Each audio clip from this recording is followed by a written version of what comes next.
This show is sponsored by Den 10 Insurance Services, helping businesses get the right insurance for all their insurance needs. Visit den10.io to get a quote. DENTEN.io. And remember, when you buy an insurance policy from Den 10, you're giving back on a global scale.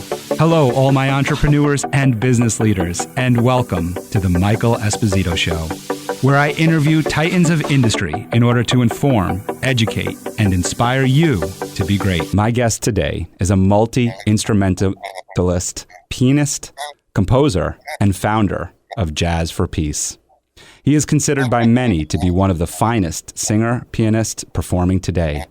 Through his lifelong endeavor to help advance people to their highest potential through the understanding of jazz, as well as spreading peace worldwide through his Jazz for Peace World Tour. Considered to be an innovator and a visionary, please welcome Rick DellaRatta. Welcome. Hey, Michael. Welcome.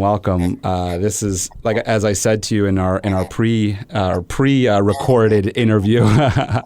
This is really exciting.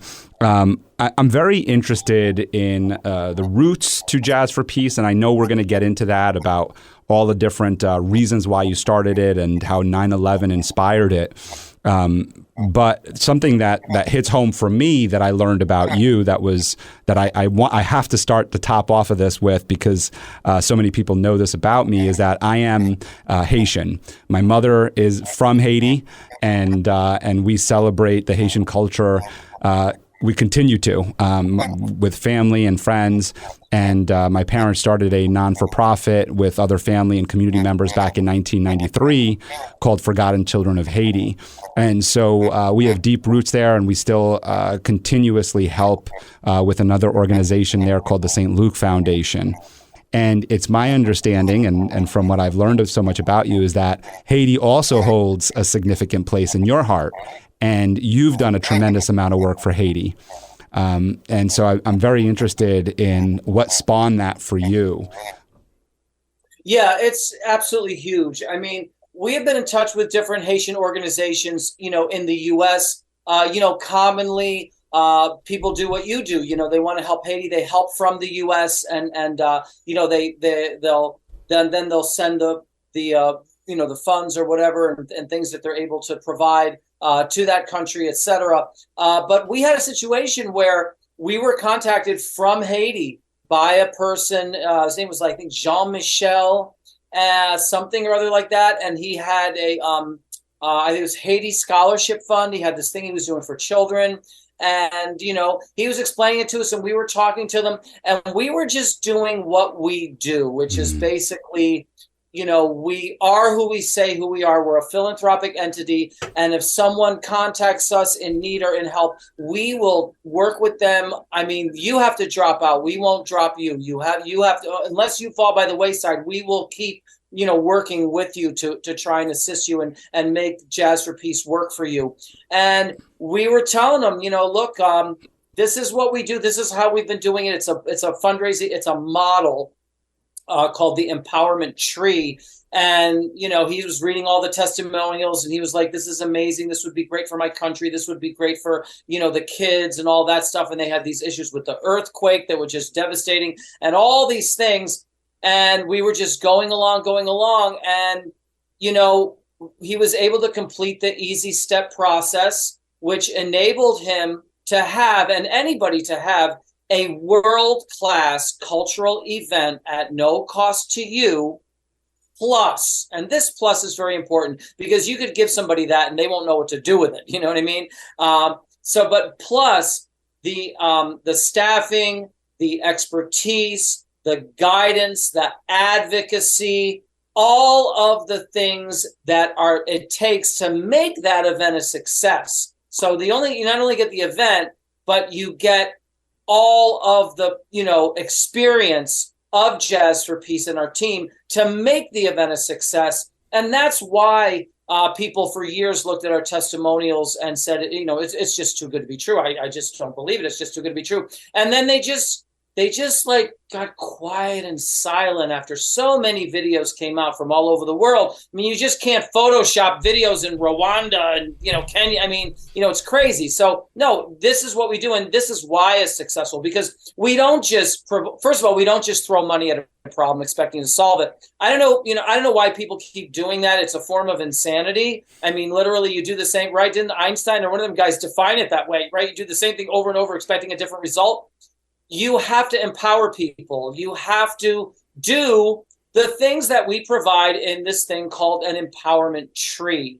And, we knew that if we had the chance, we could make a difference in Haiti.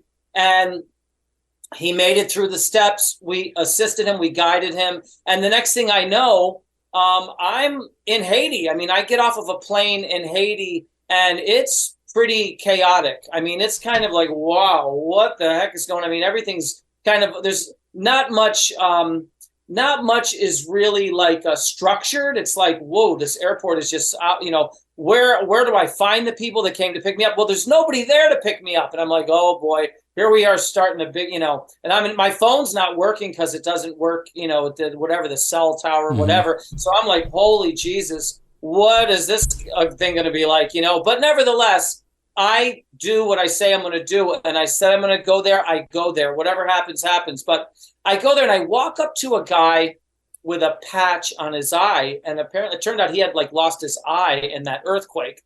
He's got a patch on his eye. And I said, listen, I've got to get someplace. And these people were supposed to be here. Do you know, blah, blah, blah. They're supposed to meet me at the airport and all that. Usually they have a big sign. Someone will have a big sign, Rick DellaRatta, Jazz for Peace, and I'll see the person with the sign and, hey, okay. And now, off to the races we go. But I couldn't find anybody. And this guy, he doesn't know who I'm talking about, what I'm talking about. But I said, well, I'm supposed to stay at this bed and breakfast. I said, this is where I'm supposed to go. He said, that I know. He said, that's a place. That person has a church and they do incredible music in the church. And he's telling me about the church. He says, I know where it is. I'll take you there. So he takes me over to this bed and breakfast, and it has a name. I think it's called the Eucalyptus Inn or something like that in Port-au-Prince, Haiti. And, we go there, and I go in there and I go to the front desk. And, they look at my stuff, they take my stuff, they go in the back and they come out in the front. And a person comes to the front and he said, sir, you are on a mission from God. Your room is paid for. Your meals are paid, blah, blah, blah. Everything here during your stay is covered. And out there's the pool and blah, blah, blah, blah, blah. And I said, wow. I said, all right, well, listen, thank you. That's amazing. And, I can, go out and use the pool. I'm like, Jesus, I'd love to jump in this pool. So I go and jump in the pool, but I'm like, listen, I don't know who that, I'm supposed to be here with some people. I haven't, he said, well, we'll see if we can track them down or whatever, So by the time I was done swimming, all these Haitian people show up, and those are the people that were supposed to be at the airport. And, they're like, I'm so sorry, there's no way we could get to the airport because that's Haiti, You might get to the airport or you might not. If you say you're going to meet somebody at the airport, I mean, maybe you will, maybe you won't. They couldn't do it. And, I'm sure they had plenty of advance notice. I was coming a long way and all that, but there was no way they could get to that airport. Anyway, here they are here. I mean, this is a crazy story. So I know you said I could stretch. So please do. Please tell us. We want to know the story. It's you know what? It's unique. I've never had this experience anywhere. And I've had some wild experiences, but those are different wild. This is like Haiti wild. You know? So now, okay. So we meet, I think we even might have said a prayer or something like that. There was a lot of spirituality and religiousness here. And, they said, okay, listen, now we're going to go. We have to do some things. Can you come with us? So I said, okay. They had this big truck. And I'm telling you, the truck was there was like about 13 people in the back, and they wanted me to sit in the front. And I said, listen, you mean, what about those guys? Oh, they're in they're fine in the back. I said, well, I don't really, maybe if could I just sit and get in the back of the truck with them? Yeah, go in the back of the truck. Because I'm just like, oh, who are these guys? I want to talk to them, see what they're like, see what life is like in Haiti. Let me get in the back of the truck. So I'm in the back of the truck with these guys, And I'm like, so, and we're going, I don't know where we're going. I don't know what we're doing. I don't have a concert that day. So we're off in this truck with all these Haitians. And I'm like, so what are you guys like doing here? They said, we're here with you. We're here, I'm like, you're not supposed to have some place to go. No. We're with you, So, okay. So it's like an entourage I have, and they're driving the truck somewhere. I don't even know where. And they're, I'm asking questions about Haiti, this, that, and the other. And they would take me someplace. And, it's a trip to be in the back of a truck in Haiti if you've never been there before. First of all, the first thing I notice, and this is nuts, okay? It looks like Ghana. Exactly like Ghana, Africa. Because I had earlier that year done an event in Ghana where I went to Accra, which is the capital of Ghana, okay? And I fly into Accra, and you know how if you go to a really small town, your suitcase comes in on like a conveyor belt from outside? Yes. You know what I'm talking about? Yeah. You don't actually have because, you go to an airport, you go to the baggage collection. Mm-hmm. But if you go to a little, small, it comes on a conveyor belt from outside. Yeah. Your suitcase. Well, I've been to Haiti and the Dominican Republic, and back in the day, especially in the 80s, it was like that. Yeah. It was like that. So Accra's like that today. I was in Accra, and this is the capital, and it comes in on a conveyor belt. I'm like, wow. And there was one Caucasian man in that airport that I saw, and that was the last Caucasian person I saw for a week and a half, on that wild journey, which is another podcast or whatever. But anyway, back to this. It was a unique looking place, and I had never seen anything that looked like Ghana until I got to Haiti, and now it looks like Ghana. And I said, do you guys know some? I said, look, either I'm hallucinating or your country looks exactly like Ghana, Africa. They're like, really? I said, yeah. You didn't know that? No one ever told you. No one ever told us that. I said, okay, well, duly noted. I'll just, So now they stop someplace while we're having this conversation, and they tell me I got to come inside. I say, all right, I go inside this place, and they go, okay, sit over there. Okay, I sit over there, and they go in some back room, and they pull some manager out, and they point to me, and the manager looks at me, and he looks at their stuff, and it's like, that's really, I'm the same guy in there, and then he writes something down and gives it to them, and then okay, let's go, and now we go to another place, and I go back in the truck, hanging out with the guys, and they go to another place. And they do the same thing, rinse and repeat, place after place after place. I said, what are these places that we've just been going to? And why are we doing the same thing with I sit and you call the guy out and blah, blah, blah. They said, those are TV stations. Those are radio stations. Those are, in Port-au-Prince. Those are, publicity media places. I said, wow, well, why are you like, they said, because they didn't believe you were coming. None of them. Not one place would advertise or publicize this event. They want until they see you in the flesh. They are not scheduling your, and they said, and they scheduled you tomorrow. We have to go to all the places that you're going to appear on. You're going to appear on national TV. You're going to appear on this radio show. So we went back to all the places we went that day because they all gave them times for me to come by and appear on their shows or whatever. Talk about a media tour. What? As a talk about a media tour. Yeah, it was all day long. I was in these the next day. So now, which was the day of the concert. So it was kind of crazy. So now we're in the car and we're still, it's like now it's maybe in the afternoon. And they said, now, Rick, we have a question for you. I said, yeah, what is it? They said, we just want to know, while you're here, I know you have your concert tomorrow and everything. What do you need? Do you need anything? What do you need? I said, you want me to be honest? I said, yeah, please be honest with me. I need a band. I need a band. So what? A band. I need a band. Is there any freaking people in Haiti that play an instrument, that play jazz, that, you know what I mean? And of course they know plenty of musicians, but they don't know who plays what or anything. So now, as we're going now to the next freaking, the next TV station or whatever it was, or print agency. Now, while we're doing on the way to that, and of course, you see all the wild things. A lot of people with the things on their head and the water, and they have the water in the like plastic pouches of water. Yep, the pouches. All these interesting things that you haven't seen, even though you've traveled a lot, you might not see. You'll see them in Haiti. Giant avocados like this big. Amazing stuff. So anyway, I'm seeing all this stuff. I'm seeing all these people. I'm in this wild. The energy is. You have that energy and the vibe and all that stuff. And now they're talking to people on the phone, and they're going, okay, we got this person. He plays the whatever it was, drums, or I said, okay, good. Plays the saxophone. What's his favorite? Ask him his favorite saxophone player. Do you know what I mean? And if he's, depending on who he says, now I know if he could, read my charts, if he could play in the, you know what I mean? And we were striking out every which way because, if your favorite guitar player is Bon Jovi, maybe this isn't, you're not going to be able to play this show, you know what I mean? Or I don't know who they would say, but they'd say different people. Really, and a lot of them, some of them were Haitian musicians, well-known even, they were contacting. But I wasn't going to be able, with the concert tomorrow to make this thing work with them. You know what I mean? Maybe if I was there a month. So I'm like, okay. And they're going and going. And I mean, we're striking out. I don't know. Finally, they said, we have a guitar player. Okay, I have a guitar. Yeah, he's very well known. Blah, blah, blah, blah. I said, who's his favorite guitar player?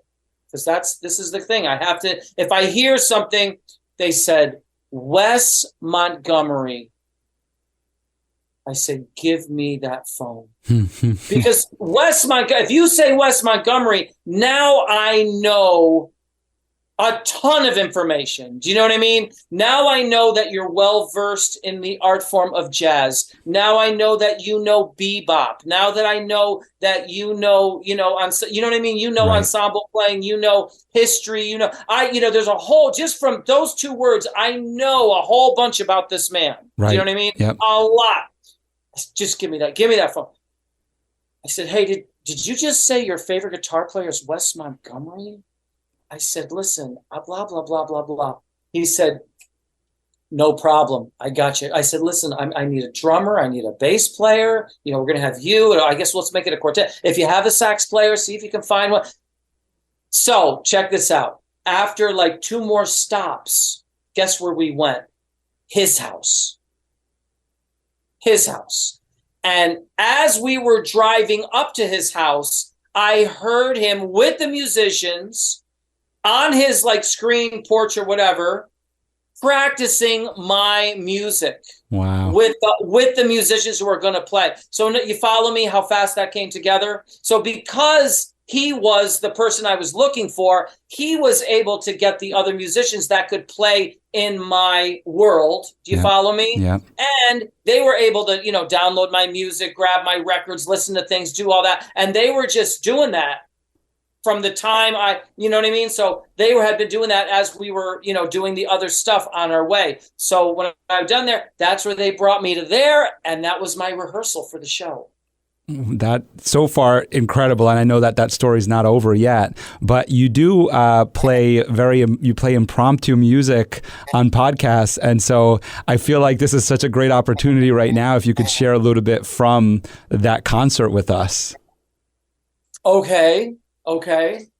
So one thing I do in my concerts is, and this is something that you can do with musicians. It's kind of a way of grabbing the musicians in a familiar essence with a jazz standard. That's why you see jazz musicians. One reason you see them playing jazz standards is because they are familiar with, the American art form, and often they already know the song. So if you play something that they already know or whatever, or is in that standard format, now you've automatically got a launching pad. You know what I mean? Mm-hmm. So what I'm going to do now is I'm going to do something similar to that. I'm going to take a jazz standard. This song I'm going to play is very fitting to today because it's a song about New York in June. Okay. Which is right where I am, right? So this is a little standard called How About You? Originally recorded by Frank Sinatra, I believe, and maybe a few other people. And I'm going to start out with that, and then I'm going to go into a free improvisation. Now, because of Haiti, I call these free improvisations that I do on these podcasts Free JA. And the reason for that is because when I got to like I was saying, the story just keeps continuing. Now, this I didn't know until I showed up to the concert. When we showed up the next day to the concert, they had a giant sign, and the sign said, "Welcome, Jazz for Peace, JASS." And I was like, whoa. The only person I ever knew that spelled it that way was a friend of mine I went to school with.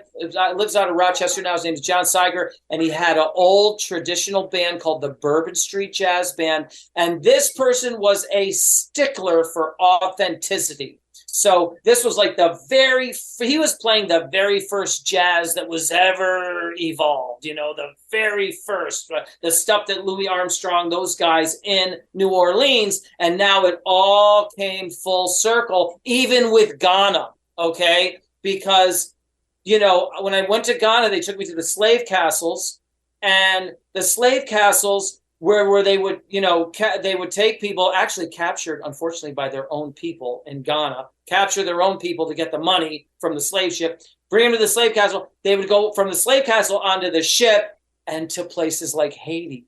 Mm-hmm. Then from Haiti, they would go to New Orleans. And from New Orleans, they would find themselves listening to jazz, because who the hell else is going to listen to a budding new art form that's in its infancy, that's just developing? Who wants to listen to somebody just developing, just, you know what I mean? Developing. It's kind of like bebop when it started here. It was in after hours clubs. I mean, that's why they say Mittens this, Mittens that. Mittens was an after hours. It didn't even play bebop during the normal hours. Bebop was something that evolved at like 3 and 4 in the morning. You know, the musicians playing for free in an after hours kind of setting in a jam session. And that's what was going on. And the Haitian people were listening to it because they're happy with the free entertainment. And they said, wow, man, this is jazz, JASS. Wow. So anyway, so I'm going to start out with that, and then I'm going to go into something that's a free improvisation. So I took the S's off because, that's nobody knows that that's spelled that way. The Z's, of course, though, they were misspelled by us. Now I have free JA, which, personally, it's something that Jazz for Peace is on board with, along with a lot of other people. You've got oh my God, it's a long list, from Rand Paul to Noam Chomsky to Edward Snowden to Tulsi Gabbard, and that's all the issue with Julian Assange and the free the interests, the concerns that we have about our freedom of speech, being and the freedom of the press to write about what they see and not be targeted because they wrote something that wasn't popular, things like that. And so I call these free JA, and that's what that improvisation will be. Cool. Let me fix this here. This is exciting to hear you play. Thanks. I like New York in June. How about you? I like the Gershwin tune. How about you? I like a fireside when a storm is due. I like potato chips, moonlight, and motor trips. How about you? I'm mad about good books. Can't get my fill. And Marilyn Monroe's looks give me a thrill. Holding hands by the vision when all the lights on may not be real, but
Bravo.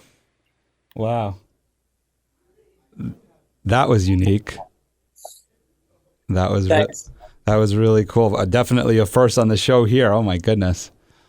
Well, it's completely made up. I don't even know what I did. I won't know till I hear it back, when the show's released. So I won't even know myself. It just comes, it's completely, no one can hear what I did unless they come to the show, because I wouldn't be able to repeat it if I tried. I feel like I saw that happening to you, in that, like, you started it off, like, as you said, you were going to start it off with something you knew and that everybody knows. And I could see you just kind of going through that process. I think your eyes were even open during that process. And then all of a sudden, because I don't know the song, right? But I did start seeing your eyes and your body language almost start trailing off. And I feel like that's when you were entering your creative zone. And I was like, okay, this is probably not part of the song anymore.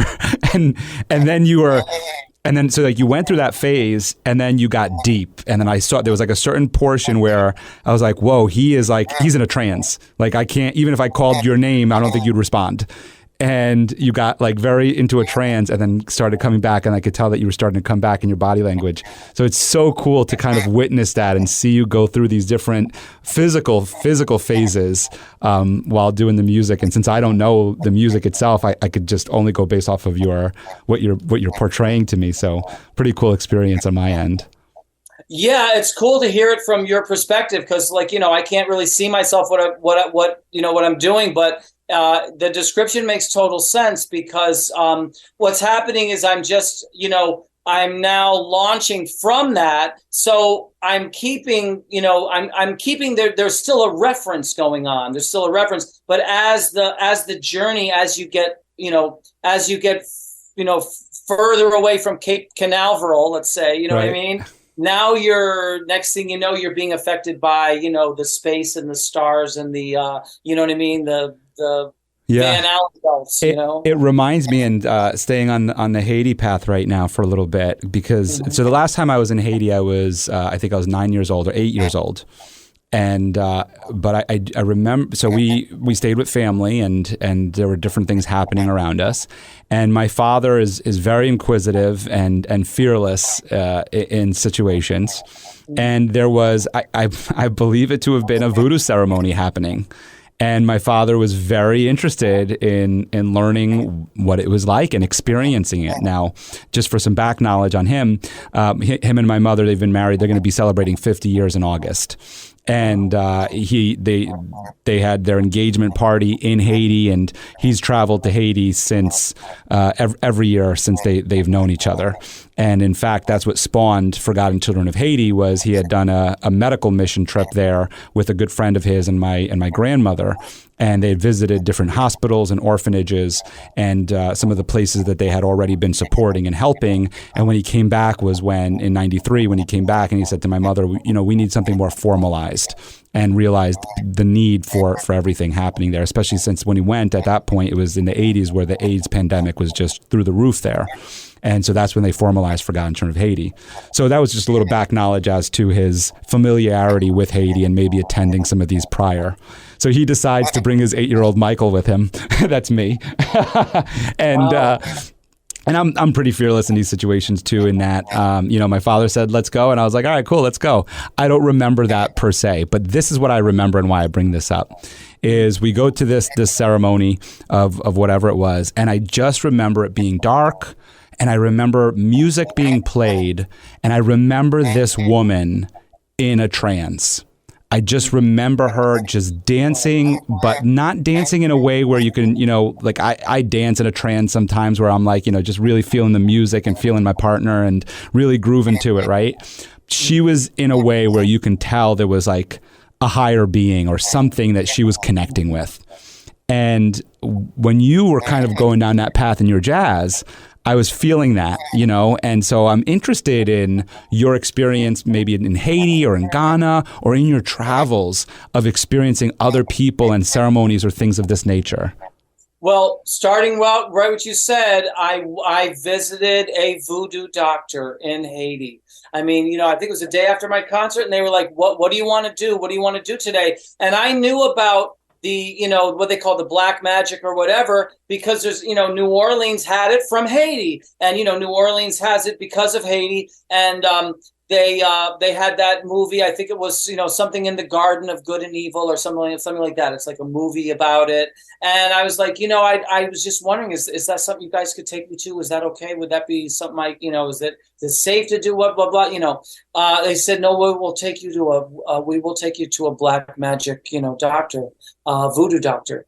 And I went and visited this voodoo guy, and it was wild. It was absolutely wild. And I remember him, telling me certain things, like he said, we had to wrap it up at a certain time because he had a meeting. I said, who are you meeting with? He said, the goddess of agriculture. I said, wow, is it an address you have to go to? No, it's a spirit. So he had a meeting coming up after me with a spirit, and it was the goddess of agriculture. And he said it was very important meeting. So then when I talked to people after that, they said, well, no, that is. I said, why? He said, because we're having tremendous issues with mudslides in Haiti, in the mountains or some issues. So there were issues, agricultural. He had numerous agricultural issues that he had this meeting and was going on, and it was, just a lot of ritualistic stuff. And, the thing about it is that we're connecting to the same kind of thing that, these witch doctors are connecting to, and also to indigenous tribes. I mean, I've done a lot with indigenous people, from Africa to America. I've been on indigenous, American Indian reservations that are, you have to go through checkpoints, and when they let you in, you're not technically in the United States. It's right. Not part of the United States. It's a separate thing. It's within them. It's like, it's the land they were promised and then unpromised a zillion times, but they have these little things, and it's, like there. One of them was Lame Deer, Montana. And I hung out with this guy, played a concert, and I hung out with this guy named Leroy Whiteman. And they call him that. And it's what was amazing to me is that a lot of the rituals are the same, whether they were in the United States or whether they were in, let's say, Kenya, Africa, the Maasai. the same, even though, and they don't even know each other. They don't even know what, but they're doing the same thing. So this Leroy white man, they send him out and come back. You have to go out. It's like a rite of passage. At a certain point in your learning, they send you out for like 6 days in the wilderness, and you have to come back. And depending on what they assess when you come back after that time in the wilderness on your own, without food, without anything, that's where you get your rite of passage, where they give you your name and all that kind of stuff. He came back covered in white, like all covered in white. And that's how he got the name Leroy White Man. Like, really like white paste all over his face and body. Yeah. And that's how he got the name Leroy White Man. But in Kenya, I was up at the Great Migration. And this is where the over 1 million wildebeest migrate across the Mara River with the crocodiles, all that stuff you see on National Geographic.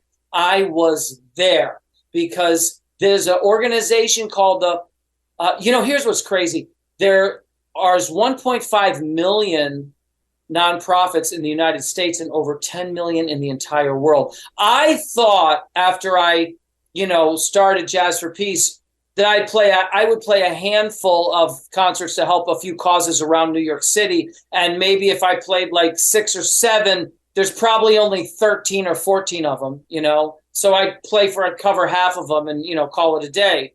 But, there's all kinds of wild things. And this was called the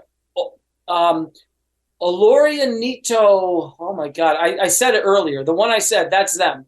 And the Empash Olorianito Conservancy Trust. And what they are is they were trying to get all of the landowners in the whole region of this area that encompasses northern Kenya and Tanzania. And they were going to get them to all agree to certain, and they did do this. They got them to agree to a list of things together for the preservation of this area. And there were a list of things that would protect, number one, the Mara River, because there's issues with people dumping charcoal and stuff in the Mara River, all kinds of things that impacted the river. To protect the Mara River, to protect the wildlife, and the wildlife is off the charts. I mean, way off the charts. Like nothing you've ever even imagined I was seeing there. Driving around in one of those kind of like Jeeps with no, convertible Jeep, that you see you see it in the National Geographic. That was me in one of them, just, driving right up near lions and, everything. I mean, as soon as we got out of the brush, I figured we're staying someplace that's, 20 miles away before we see animals. No, we went through a little brush. 2 giraffes were just standing right there. Giraffe, like 30 feet high they are, their necks. I mean, it was crazy. And the people we were staying, they had guns, and I thought maybe that was for show and tell. They're like, no. You are right in the middle of everything. You are in the middle of the wildlife. You know what I mean? And there was a pool, kind of like a saltwater pool. It was very cool, freshwater pool. And we were in it, and you'd see like one of those little hogs or whatever just come running past you. Wow. Just snorting and just blow right by you. It was like, what was that? And one of them there was a lion kill. So one of the guys I was with, he was a Maasai warrior, and he came to New York, which was really crazy. He showed up here to meet with Jazz for Peace in person. He was convinced that Jazz for Peace could solve this issue, that getting all these people to do this. It was going to take Jazz for Peace to come out there. You know what I mean? It's almost like you're watching Mighty Mouse cartoon, where they come. This is only Mighty Mouse, you know? I wasn't even here. I was skiing in Utah, and I'm in Utah, and I get a call. And I was like, hey, there's this big, tall guy, like 6'9", wants to meet with you. I was like, wow, who did I piss? I hope I didn't piss somebody off or whatever. I said, no, he's a warrior from, I said, look, go and open up this, this is the quote unquote Jazz for Peace, office, so to speak, with posters. Like I have it, I'm blurring back, but it's full of posters from all the events. That event, one is probably here somewhere on this wall. We were all out of space. There's no more space for nothing anymore, but there used to be. So Anyway, he comes in. Yeah, we want, this is what we want. I'm like, that's amazing. It didn't 60 Minutes cover that? And sure enough, 60 Minutes had covered it only a few months earlier. They'd had 60 Minutes out there with the big things. So anyway, and the guy that they interviewed on 60 Minutes came and met me. And there's, the Jazz Bees. You can see videos of this, and that's why I was like shocked that people thought it was too. How can you look at that video and think that it's too good to be true? Like, what are you, gaslight? Like what? Like, how do you do that? That's Africa. That's me. That's the guy from 60 Minutes. Those are animals that we're in the, what are you talking about? Anyway, his rite of passage, because here's what happened. He goes running by me. I'm being escorted with somebody with a gun now. So from where I was, I guess, in one tent where they had the dinner and all that, to the little thing that I'm sleeping in, a little tent that I'm sleeping in, and they had to have someone with a gun walk me there. It was nighttime too. The big guy, the big African, guy, goes running past. I said, "Where are you going?" He said, the Lions made a kill and he wants to go check it out. I'm like, what? Is he crazy? And he's going over there. He came back and I was like, "You're not scared of lions?" He said, no. He said, because they know so much about these animals, and basically, when they're full, they're not really going to attack you when they're full, and they're not going to really attack you while they're eating unless you bother them. So you can literally go up to lions if they've made a kill, and they'll, you can, at least if you're him. Well, he ended up telling me, he said, to get his stripes in the Maasai, tribe, he basically killed a lion with his bare hands. And I said, how the hell did you do that? He said, well, and he was just a kid now, but that they were sending him out and he had to come back and show he proved something, prove his weight. And he said, there's all kinds of certain stuff in Africa, sure. By the way. It's just nuts, right? There's things they brush their teeth with that are better than toothbrushes. They showed me they're better than a toothbrush. And they're like, we had a meeting once and they're all brushing their teeth. I'm like, what is that? They said, it's a special stick. It's better than a toothbrush. And they brush their teeth. Then there's another thing. They have a leaf. It's better than toilet paper. Well, it is. It's a type of a leaf that they use. So he had a type of stick that was super, super strong, super, super strong type of stick. Couldn't break this stick. He took this special stick and he whittled and whittled with a little knife for weeks, making this thing on both ends as sharp as anything you could find in a hardware store. You know what I mean? Super sharp on both ends. And when he went out there on his journey, when he crossed a lion, he stood in front of the lion, and I believe he held out the stick like this. And he held it out, and he just waited. And they had like a standoff. He had a standoff with a lion for like 6 hours. And finally, the lion raged and attacked him. And when the lion got up and literally was just about to close its mouth on this guy's arm, he went like that. Flicked his wrist. He ripped that stick up. And the stick pointed up here in the lion and down here. Went through his jaw and his nose. Yeah. Yeah. With his bare hand, he did it. And the lion just swirled around the toilet bowl and died. Just swirled around, just a little, walked around, just a little, in a daze and died. And that's how he became the warrior that could make the decision on Jazz for Peace. Wow, you got to kill a lion. That's incredible. That's how he became, that's how he got his position in the tribe. I'm glad you shared how it happened because I'm sure, it had to be for a good reason. And it was for self-defense, and and also back in those days, there was so much wildlife. So I saw more wildlife than I will ever see combined in the rest of my life out there in that region. But when I met with the guy from 60 Minutes, who they had chosen to interview on 60 Minutes. I think his name is Okelo, something like that. He told me that 60% of the wildlife is gone. But he said, he said visitors come here and they're just blown away. But he said, we who have been here know that there are problems, and I was there to address those problems. And Right. again, we were trying to implement very strict measures that protected the wildlife, protected the Mara, protected the river, and also protected these roaming indigenous tribes called the Maasai.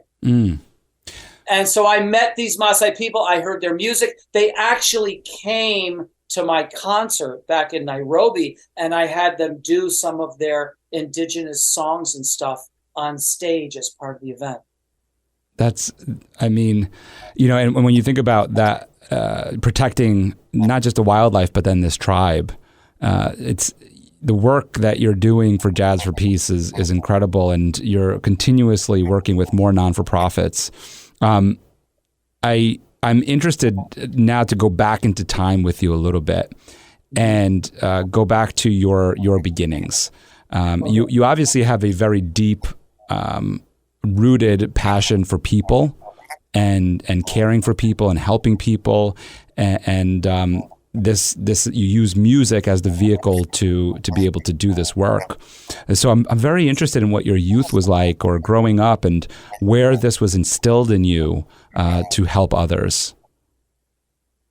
Well, what it was, it's just something that I noticed. And, it goes back, no matter where you go, you will see, whether it's indigenous tribes or it's, just towns, their history of music has had a nurturing and healing effect. I mean, the churches, my mother was a church organist. So, I played the organ in the church, and I used to do improvisations in the church because they would tell me, hey, you got to play something for the offertory. You got to play for the this and for the that. Now the people, after they hymn, you have to keep playing, And of course, my mother would probably play something, put something up, Brahms or whatever, and play that. But I'm like, I'm just going to look out there and play and see if anybody gets pissed off, or whatever. And I'd have to, navigate what I thought were the parameters of that situation, with the priest and all that. And after a while, they did kind of catch on to me, and because they had, the priests, some of these priests were experienced. They'd been priests for 30, 40 years, and they'd never heard an organist like me. And one day the priest got up and he just announced that I didn't know what he was going to say. I thought it was might blow my cover, He announced to the people that, this is a very special organist that we have, and what he's doing, and he's, blah, blah, blah. And he basically nailed what I was doing, but he did it in a spiritual way. Like, this person is channeling, right. Doing something. He is channeling it's a spiritual offering of his music. They embraced your gift. They embraced my gift is exactly what happened. Yeah. And so you find music just being a part of so much. And as I continued my journey, from functioning as a musician to traveling all over the world with different bands, I saw that music could diffuse situations. It could connect people that couldn't connect any other way. It could break boundaries and every kind of boundary. I mean, some people go through life just playing for people that speak their own language or whatever, but, I was noticing that, anything, religion, race, creed, culture, any kind of thing that is a barrier to us is not a barrier when you are communicating through music. So I saw all of that. And then I realized, as I've been going along, which I still do now, we have all of these problems that are getting greater and greater and greater. And yet, we still don't consider the arts and culture. We're trying to see how long we can go without having to turn around and say, you know what, we are done. Let's get the arts and culture and fix this. Because you are not going to solve any of these problems without the arts and culture. And why? Because you never have. It's never been done. And I hearken back a lot to a video that I saw when I was, I believe, early in college. It was made in Tibet, and it's called "The Song of the Weeping Camel." Mm. And it's about a family that's just being filmed. This guy's just filming the goings on of this family, and the family has camels, and the camels, get pregnant and they have kids, and one of the mother camels had an albino child, and she just would not feed it. She would not, she would just disown this albino. It came out all white, and she just, couldn't deal with it. So you had a situation where, you've got this albino baby that's going to starve to death because the mother won't participate because of, I guess, the trauma of the birth and the trauma of the way it came out or whatever. Well, it also sounds like kind of like not natural selection, but some sort of protection of the species, because they're animals, so they're going based off of instinct, right? That's what it sounds like to me. All of it could be playing in. I just knew that here I am watching this in a little movie theater that kind of showed, it was a cool little movie theater. When you're a kid, you do that. You're like, I'm going to go watch the cool movies, the independent releases, And it was one of those like artsy type of cinemas that would only show those really off the beaten path things. And I would go to that cinema instead of the one that was showing Batman or whatever. Even though they didn't really do Batman then like they do now or whatever. But so I'm in there and I'm watching this and I'm like, wow, this is wild. What's going to happen? And what happens is the family now intervenes and they're like, maybe the camel can afford to lose a camel. We can't afford to lose this camel because we use these camels for, Sure. For their whatever it is. I don't know if it's the milk, but it's definitely the travel. And the camels are an integral part of their survival. Mm-hmm. Like they use this, they need seals, they need camels, they need things to survive in Tibet. They're way up north in Tibet. And they try everything. And this guy's just filming them, trying every single thing like we do to solve these problems that we have, right? They try this, they try that. It's almost like the Wile E. Coyote or whatever, when they try to catch the guy 82,000 times. They try everything, throw everything in the book at this problem, and they can't solve it. And then I'm watching the movie, and then all of a sudden, you see it in the, in the English subtitles. Well, that's it. We're all out of ideas. It's time to get the musician. Wow. And there's a musician healer in Tibet, but he's like days away. He's not a few hours by car because they don't have cars. He might be a few hours by car, but they don't have cars. They're on donkeys. He's like 3 days. They got to go on a camel, ride these camels, I guess, camels or donkeys or whatever they're on.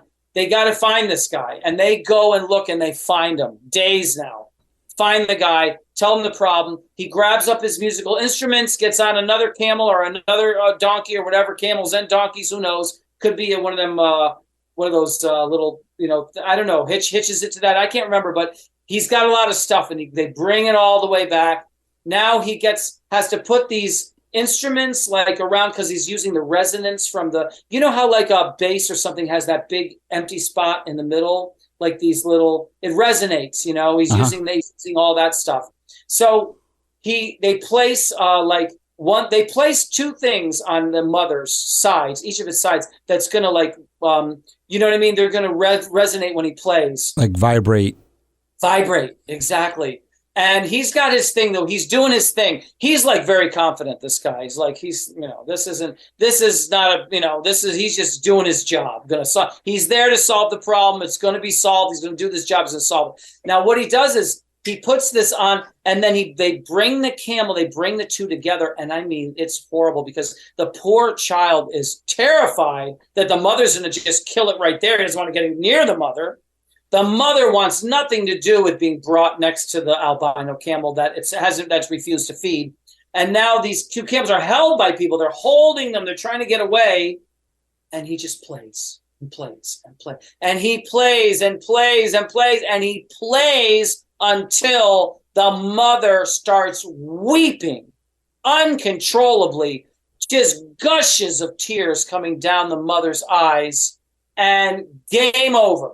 Packs up his stuff, Hey, thank you very much. They all hug, they all kiss, they blah, blah, blah. They see him out. Off he goes on his 3-day journey back to where he's from. Gets paid or whatever. I don't know. And that's the deal. Problem solved. So, but they use the arts and culture. They're not like we're doing. We are marginalizing the arts and culture. We're capturing it. Everything's captured. Everything we do is captured. Nonprofit world. Okay. Most of the nonprofits are captured by the people they're supposed to be standing up against, because a lot of nonprofits realize that they're going to be looking all year for money to do their job. They can't do their job because they have to spend all year trying to get the money to do it, And then when they get the money, they've only got a few days to do their job before they have to start getting money. So it's a lot easier for a nonprofit that's supposed to be, fixing the water, let's say, to go up to BP and say, if you fund us, we'll keep an eye open and make sure that, we protect you to pollute. Oh, well, that's unfortunate. I mean, what I wanted to say to that is that's actually why I started Den10, our insurance agency. Is I was tired of fundraising for Forgotten Children of Haiti, and not tired of fundraising, but what you're talking about, the difficulty of fundraising, in that you're spending so much time asking for donations, spending so much time in creating events and opportunities for people to donate, And while that's fun and engaging, it doesn't, to your point earlier on in this podcast, it doesn't solve the problem. You're getting all these donations, but then you send it over because, to your point, you have no time now to be able to use it and actually put it into action. And that's something that I had seen. And I also did have the entrepreneurial spirit and wanted to start a company. And so I was kind of torn when founding Den10. And my coach kind of said, why are you trying to decide between the two? Why not put them together? And that's where the donation component came out of, or the giving component came out of Den10, in that, we donate, we are committed to donating over 1% of our revenue to non-for-profits. But I'm saying this because this has to do with when I founded Den10, about finding a vehicle that can generate revenue for the non-for-profits, for Forgotten Children of Haiti, to be able to where I don't have to fundraise anymore. I can just look at my company and say, my company is going to donate this money without, and I'm glad you brought up the BP example, without any type of pay-for-play type of thing, or any type of negative repercussion or need. We're doing it because that's part of our mission. Our mission is not to sell insurance. That's our job. We sell insurance. Our mission is to help those in need, is to impact the lives of others. And by staying true to that mission, we donate a portion of our revenue to that. And I mean, that's my vision for Den10, is that we build out our own foundation, and like a non-for-profit foundation, and be able to help create self-sustained communities around the globe. Because again, back to your point, is that we're just throwing money at a problem doesn't solve it. We want to create communities that can help themselves. And the work that Father Rick Frechette does in Haiti with the St. Luke organization, or foundation that he founded, is exactly that. They built their own community to where they have tilapia tanks, they have a bakery, they have schools, they have an orphanage, they have a hospital, all so that they can be a self-sustained community. And so for me, that's my mission, is to develop more communities like that. And I want to be able to do that work. Staying on the topic of what you just said there about using music as a vehicle for peace, something happened for you that was really significant back in December of 2015, and in Palestine specifically. And I would love for you to recount this story about how you were able to enter a war zone and bring music to solve, or to at least bring some ease to the tension. Okay, well, I think that situation you're talking about is actually Pakistan. Pakistan, excuse me. Thank you. Yes. Thank you. Sorry about that. So what happened in Pakistan, because the Palestine thing was actually in 2001, I brought Israeli, Palestinian, and American musicians to the United Nations, and we played a concert there. Right. Mm-hmm. But in 2015, what happened was very similar to Haiti now, very similar to Haiti. we were dealing with someone in Pakistan, and we're doing what we do. Same thing. They write to us, we respond, we go back and forth. Listen, this is what we have to do. We'll try to help you through these easy steps so that, ultimately what we do is we break the catch-22 that you're describing. We are able to break that catch-22 with this event, because when you look at a problem and you see it getting worse and worse and worse, and you see all these organizations whose mission is supposed to solve the problem, but the problem is getting worse. Well, they're captured. That's why the problem will never get solved. They're captured. It'll never get solved. They're captured by that which they are supposed to be addressing. So because of this vicious cycle that I described, what we do is we break that catch-22 with this event that empowers the organization, and we provide the things that would take away from their mission to do themselves. They wouldn't be able to do it themselves because it would overwhelm them, and they'd never have time to do the good work that they're doing. So this is a catch-22 breaker. That's what Jazz for Peace is. Now, these people in Pakistan, they're on to us. They start to see, hey, this is the guy that can break this catch-22. Well, we're back and forth, working with Pakistan. And I'm like, I'm like, listen, I'm going to be a nice guy and I'm going to keep going. But, the chances of this happen, I wouldn't bet, you know what I mean? I wouldn't bet, a dime of your money on the possibility of this ever coming through. But nevertheless, I'm going to do my job and, work as best we can. So we're at this basic little stalemate because we've got that. We ask each organization to confirm their event at no cost to them and with funds already raised for them. And what they do is they gather their VIPs and they use information that we give them, templates, to assist their board members to what this is all about, so the board members can get enthusiastic and give their comment. So it starts out with a comment from someone. Someone wrote to us from Pakistan. He wrote to us, and we took that comment that he said. I don't remember what it was, but something to the event of, wow, if I love what you're doing all over the world. If you only did that for us in Pakistan, it would change people's lives. It would do this, that. Comment like that. So look, we're going to take this comment and we're going to try to actually make this work for you just from a comment. So I said, look, here's a one page of what we want to do, and here's your comment on it. We want to bring Jazz for Peace to Pakistan to help with. There's a problem with literacy in Pakistan. I mean, we're talking like over 90% literacy in Pakistan. Nobody knows how to read there, and because of that, it is a terrorist hunting ground. Do you know what I mean? Because if you don't know how to read, your options are so freaking slim, right, that you're easy pickings for somebody who wants to, capture you for their own purposes. Yeah, they can tell you how the world is in their eyes, and that's it. Yeah, and they can get you to, they can get you involved in something that you can't get out of because you can't read where you're going to go. Right. You can't really leave because you can't even read. Mm-hmm. So, and it was the fact that you couldn't read that got you involved, that got you captured in them in the first place.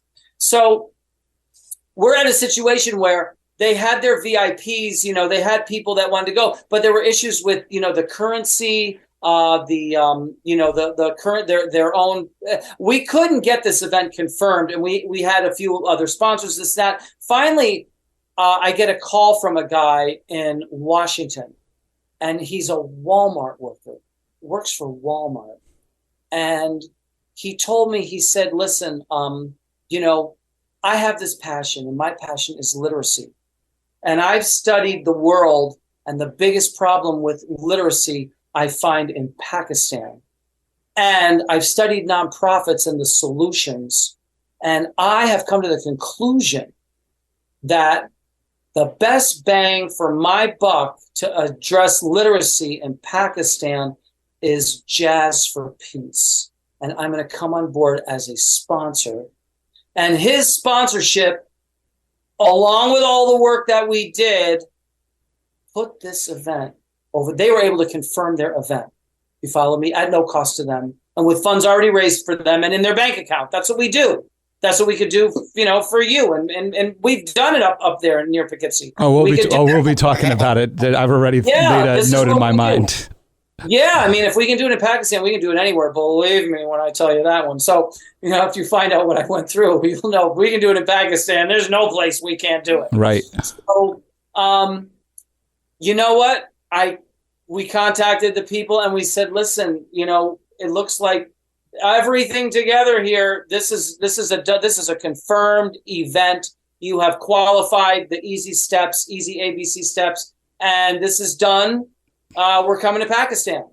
So now I fly into Pakistan. I fly in the middle of the night, and I get into Pakistan. And let me tell you something. If you think I thought Haiti was strange, you know what I mean, which I did. I mean, Pakistan, Haiti looks like Mr. Rogers' Neighborhood compared to Pakistan. Really? Wow. Yeah, I mean, it was just because the way they dress is so different. They have those, what I mean? Yep. Yeah, and you're just in with all these people. It's like, wow, like you've never seen anything like it. It's in the middle of the night, and I'm like, I hope these people don't get caught in, because if that traffic problem that happened in Haiti, if that happened in Pakistan, whoa, I don't know, I don't know what, I don't know I don't know where I'd be talking to you today. Yeah. So they were there. Luckily, they had the big sign. I saw them with the big sign.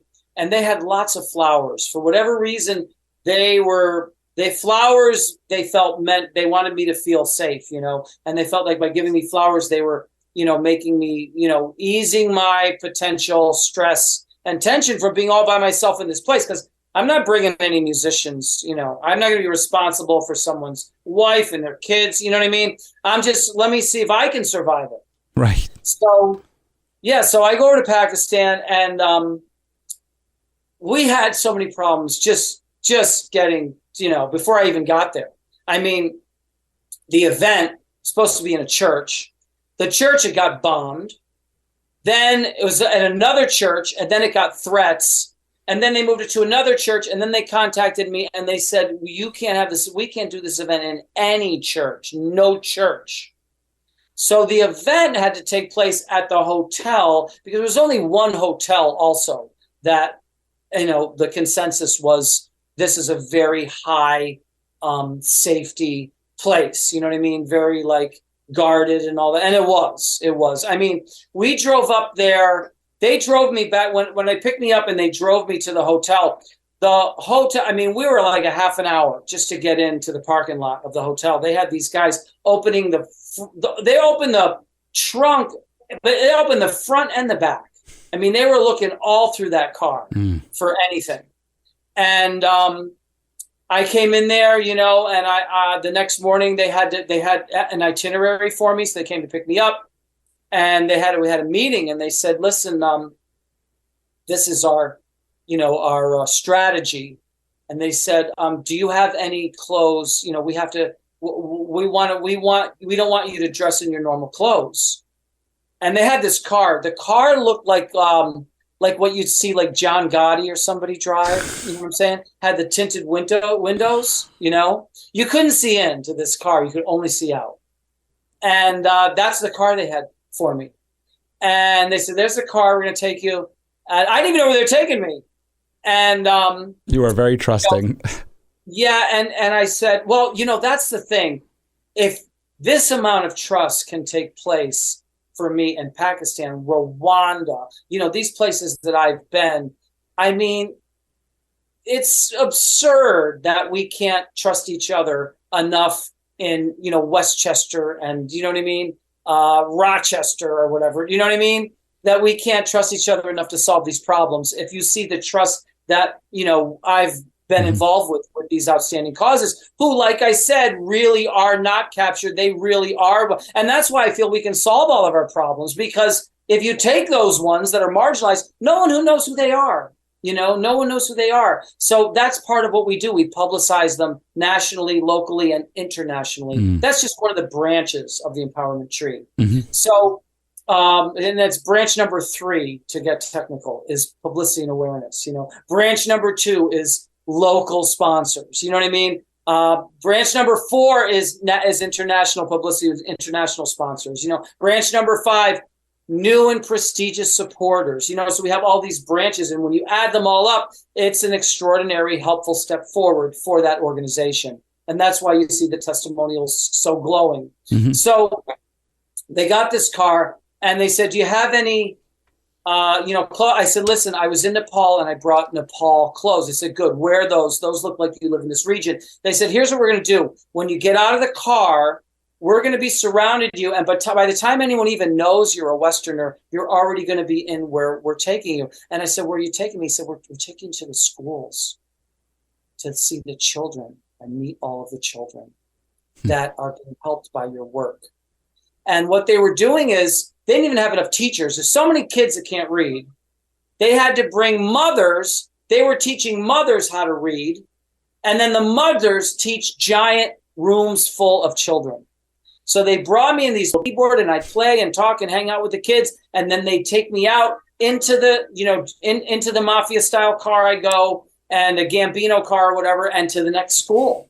And I went school to school to school to school. Then they had a big kind of a celebration for me. But again, that had to be held in a house, somebody's house, So, because it was all about me not really being, they didn't want to take any chances. So I'm in the house.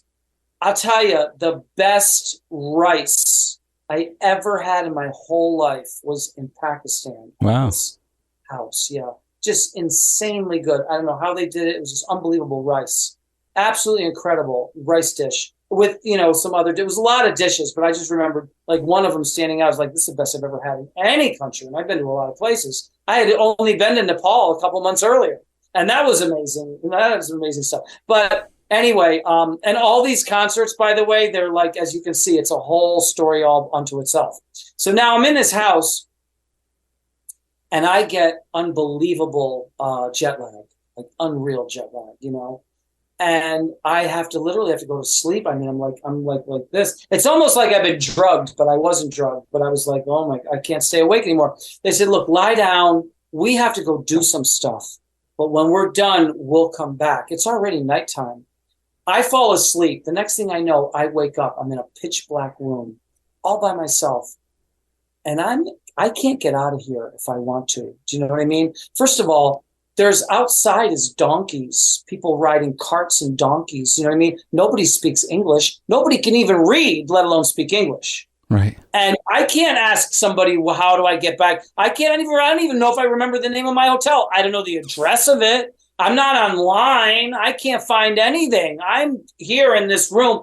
And the room was not properly secured.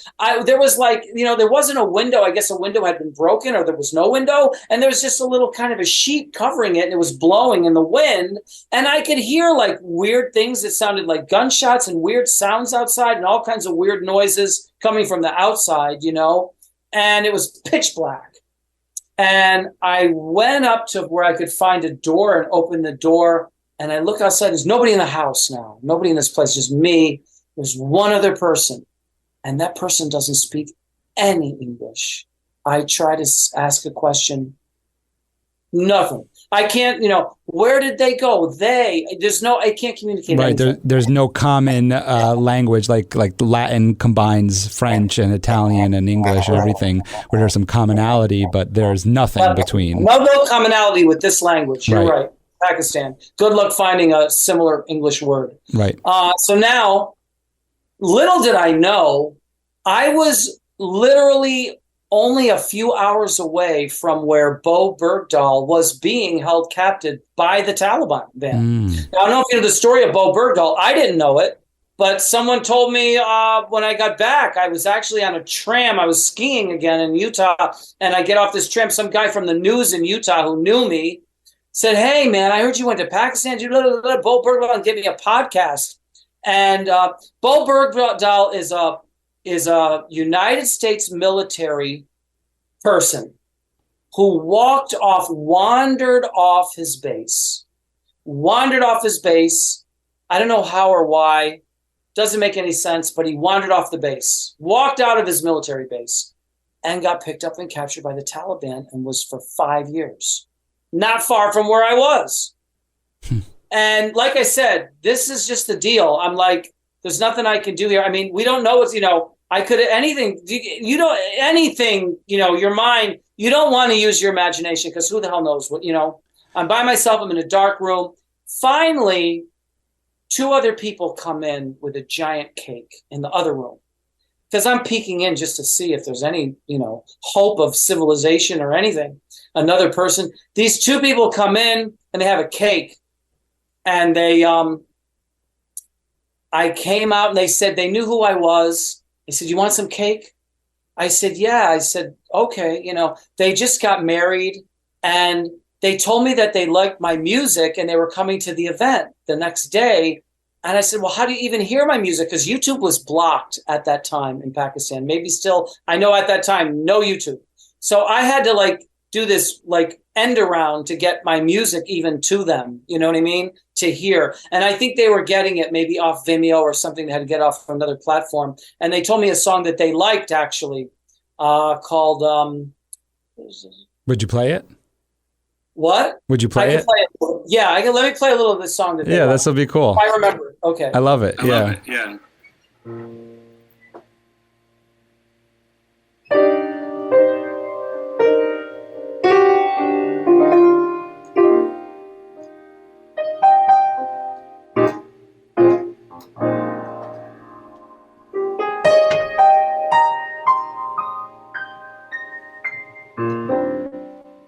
I think I have finally found someone to light my days and end these lonely nights.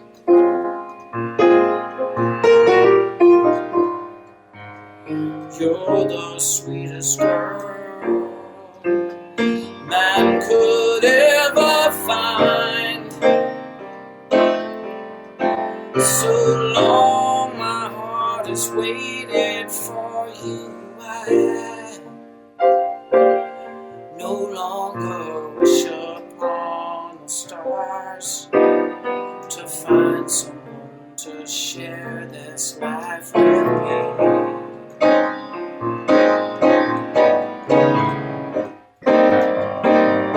You've become that dream for my eyes to see. How I feel such joy inside, and I can't wait till I feel your touch again. And I wanna see your smile. Girl, you know you will mean that much to me. So you'll be mine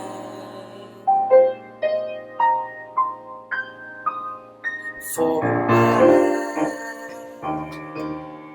And that's the gist of it. It's a love song. It's a beautiful love song.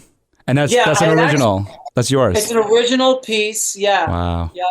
It's called Say You'll Be Mine. And I had actually wrote it and played it for my brother's wedding. Wow. And isn't that crazy? They had chose it all the way in Pakistan as a favorite song for their wedding. Wow.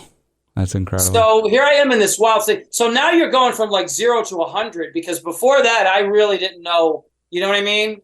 What to expect or what could possibly happen. Now it's here's these people. Not only that, they know my music and they specifically have a favorite song that relates to their love, right. So it's crazy. So now they're listen, they'll be back. They didn't speak perfect English, but enough, and they'll be back, just got to wait, So 1 o'clock in the morning, these people come back.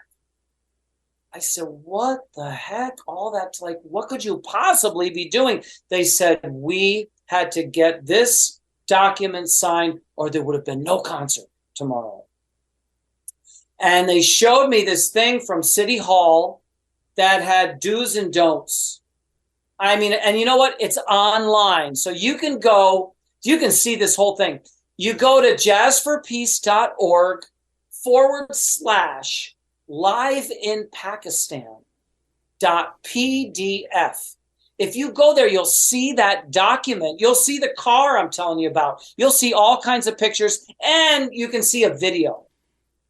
And it's just nuts. So now they finally got the document so we can even have the concert. That's all I needed to know, that my whole event was up, still up in the air. Now they bring me back 2:00, 2:30 in the morning or whatever. I finally get back to my hotel so I can sleep and get ready for the concert the next day. And you know what? That could go on too, but I'll just tell you one other thing, just one other crazy thing. Before the events, a lot of times, because there's a captive audience, these people want to speak before, because there's all these people, right? How are you going to get them all in one room without me? So they get me to get all the people. Now they want to speak. So I'm at the concert. Nobody, I'm at my own concert. And of course, somebody's got to speak, This guy gets up, and he's a big fat guy, and he's got a, big round face. And he gets up and we got papers, and he starts reading, and he starts talking. And then he starts getting really emotional. And then he starts screaming and yelling. Then he starts crying. I don't know what he's saying. Tears are coming down. He looks like that camel. Tears are coming down. He's crying, he's yelling and screaming. I called this woman over, the guy's wife. I said, what is going on up here? She said, that's a speaker. He has to speak, blah, blah, blah, blah. I said, how long is he speaking? She says, I don't know. I said, is there anybody else speaking? She says, well, yeah. I said, can I see the list of people, speakers? I said, all those people, they're canceled. And get that guy off so we can start the concert. Tell them they can speak at the end. They can speak all the way to the next day. They can speak while I'm on the plane. They can, speak all you want, but this show has to start. We got to do that. And she kind of nudges him, does her best she can. Finally, this guy finishes, and thank God we could start the concert. So anyway, it's you see it at the link. At the link is where you'll see all kinds of stuff like that. That's incredible. Oh my goodness. Some like you said, captive audience. We've been to those galas. Too much talking. I'm with you on that. Like, get the band out, get people dancing. Say a few words. I'm all about the best messages are the shortest messages. And if you're doing something, a concert for peace and to bring unity together, there doesn't need to be a whole dissertation. That's not why they're there. Otherwise, they would have been following you before. So I love that. And get them off. Speak after me. And anybody that wants to linger. But before we wrap up, and I know it's not going to be sudden, so don't worry, everybody, because this has been quite a fun podcast and listening to these stories. And I know you have a book in you of these stories. And in fact, do you have a book?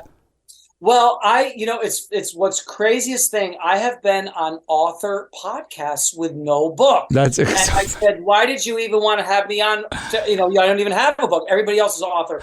They say, first of all, you have a lot of books. I mean, you are a book. Right. I mean, it's, your story is, better than most people's books. Yes. And second of all, they said, you have to write a book. Yes. From the first person who told me it he's the head of American Authors and Others podcast, and he's the first one to me. And people say you got to write a book. It could be just a guy that could be the fruit man out front tells me I got to write a book. It's a little different from the the head of that podcast. And then I've had people saying it's got to be a movie. Of course, you get people saying it, but one guy wrote this has got to be a movie, and I look at his credentials, and he's a major independent filmmaker out of Vancouver, and he's got all kinds of awards he's won and stuff like that. And I've met with him on Skype, and crazy thing with him, he said, I didn't know who Jazz for Peace were, but I knew who you were. Wow. So how did you know who I was? He said, because I grew up in Berlin, and our friends used to go to the record store and buy the really hip, try to figure out who the secret underground hip guys were to buy. And I have your records. We used to buy your records and listen to them in Berlin. Oh, right man. there we could play. But anyway, that's what I'm just saying. So it should be a book. It should be a movie. Yeah. I agree with you 100%. You definitely have a book in you. I know that for sure. All right. So I want to make sure that we do touch on the roots of Jazz for Peace. And that did come from, unfortunately, what happened on 9/11. So September 11th of 2001, when the two planes crashed into the World Trade Centers and completely destroyed them. You were living in New York City. You currently live in New York City. You were living in New York City at the time, not far away. and witness this, and we're sadly inspired by what happened there and inspired this cause. So I'd love to get your take on this. I know there's a lot written about it in all of your bios and everything, but it'd be like to hear it from you. Sure. So basically, like where I live now is more Midtown related on the west side. But at that time, I was living on the Lower East Side. I was living less than a quarter of a mile away from the Twin Towers, and I could see them from the roof of my building. And I lived on a 5-floor walk up. So the roof was just, I was the closest person to the roof in my building. I was on the 5th floor and the roof was right above me. So I was woken up by a photographer who had taken pictures of me the day before, and she had a job on Wall Street, and she was in a tizzy. And I was trying to figure out, I said, listen, her boss's son had called her boss from one of the other towers and said, hey, something happened in the other tower. I don't know if it was an explosion or a plane hit it or what should I do? And they had the boss had said to his son, hey, you know what, maybe just get out of there just to be safe. You know what, just to be safe, get the heck out of that building. And that was the last time he ever heard from his son. But she was like, we didn't know it at that time. We thought he was running down the stairs or getting on the elevator or whatever. I ran up on the roof and I just watched the events of 9/11. And all I had at the end of that was a poem that had just come out of me. And I called the poem Jazz for Peace. And basically, I decided, let me try to live up to the words of that poem for a couple of days or whatever. Just try to walk the walk, because we're always talking the talk. You know what I mean? We're always talking and talking and talking. People always say they're going to do something after this. After I get one more vacation home, I'm going to devote I'm going to do this thing I always wanted to do. Well, I always wanted to do the things in that poem because that poem was an expression of how I really felt we should live our lives. And I've basically been trying to live up to the words of that poem ever since. The poem was then recited at the Savannah Jazz Festival for like 8,500 people. From there, it was put to music and it was performed at another concert I had in upstate New York. And from there, like I said, one thing after another, where the poem and other things that I said some words in an interview that got lifted. And if you Google Rick DellaRatta famous quote, you see this famous quote in like hundreds of famous quote websites. So yeah, it just kind of took off from there. And it was kind of like, well, what should I do now? What should I do next? And it started with a few benefit concerts in New York City. And then when I thought I had done more than I ever dreamed of, which was over 200, I got a letter from Mayor Bloomberg saying, hey, you can't. So we've been noticing what you're doing. Well, you got to keep going. This is fantastic. Like, all right, well, let me take it to a few other states, But then the 500th one, I got a letter from Barack Obama. Hey, you got to keep going. They all say, this is only the beginning. What are you talking about? And so let me do the international. So the next thing you know, it just one thing led to another. Now comes the fascination of the Jazz for Peace mission and story through, these podcasts. And the strange thing is, we, through all of our journeys, we do have a lot of the solutions. In Kenya, there's these, some famous, type of book in Kenya. And in that book, they describe that many of the best suggestions for their wildlife came from Jazz for Peace. Well, they didn't really come from me. I got them from other wildlife people that I was helping.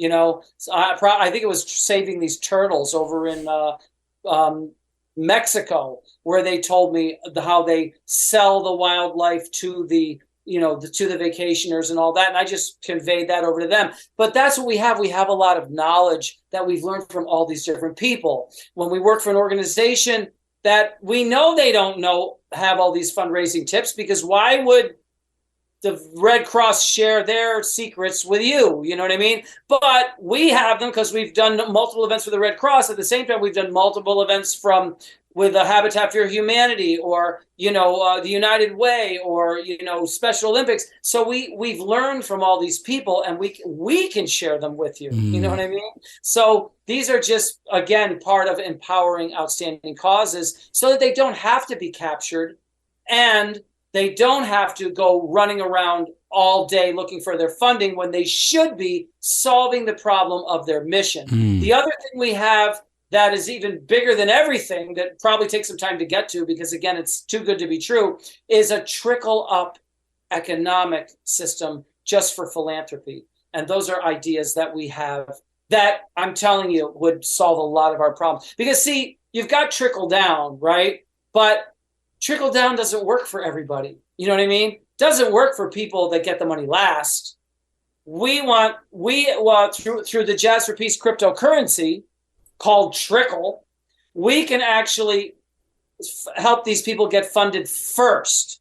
And when they spend that money to do the great work they do and solve our problems, as there is in their mission, the money trickles up. So it's a trickle up. And you don't have to cancel the trickle down. You can trickle down all you want. We're just going to trickle up in addition. Right. And this is a real cryptocurrency? Yeah, it's called Trickle. If you go to our website, you can actually click and see the exchange it's on. We had someone review it, and they said, hey, we want to put this on our exchange. This is amazing to hear. The other question I have for you, which has to do with non-for-profit work.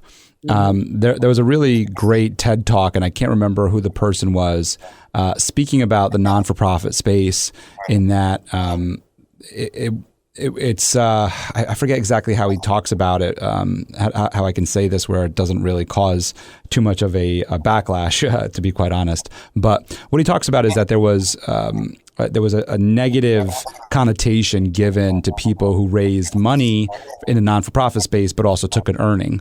And so therefore we have this like backwards way of running non-for-profits, where you literally have to be broke and poor to run a non-for-profit. Otherwise it's like, oh, what are you doing with our donation? And I hope people that are listening can understand what I'm trying to say here.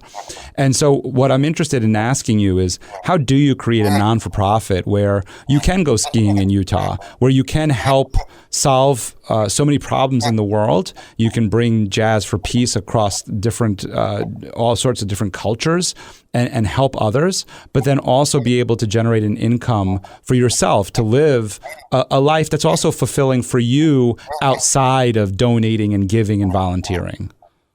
Right. And this, you just asked the golden question, and I'm so glad you asked it. And I really hope people listen to this answer, because this is where the arts and culture comes in. If you're not using the arts and culture to solve your problems, it's like taking your star player off your team. It's like going 5-on-4, you know what I mean? Instead of 5-on-5.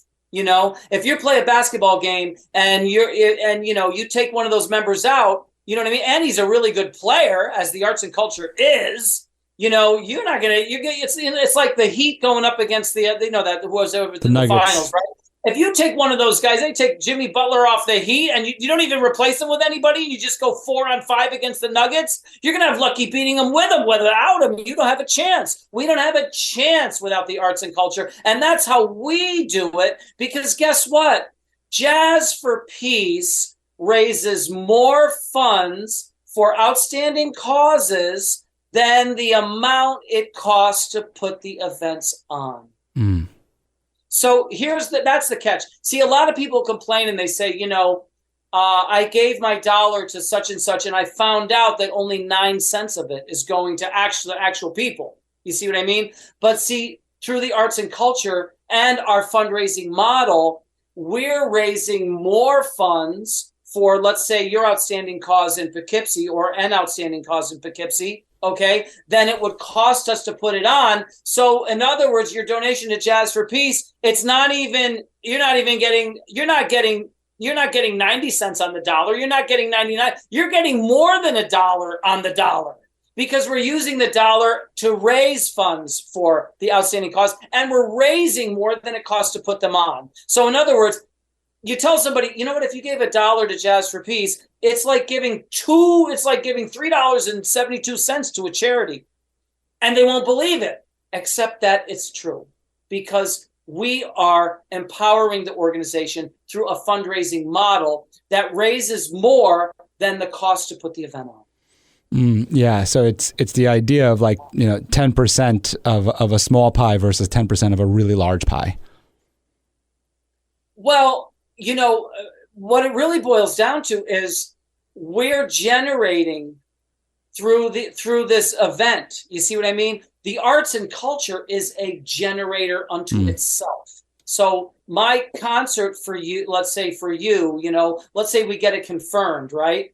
Now our team is working with you to get these other things. You know what I mean? So these are sustainable things that keep you going, that help you for years down the road. So, here's the thing. The very first thing we do is you'll make, someone will watch your show in Poughkeepsie, right? Or anywhere, and say, hey, I watched this thing with Michael and I learned you and Michael, and man, I blah, blah, blah. And then I decided to check a few other things out. And this is what I think about what you're doing. And if you could do what I see in those testimonials for us, oh my God, it would be a game changer, whatever their comment is. We take that comment, we put it into something now that they can share with their board members, with their team members, with any friends, any people that care about them advancing their cause.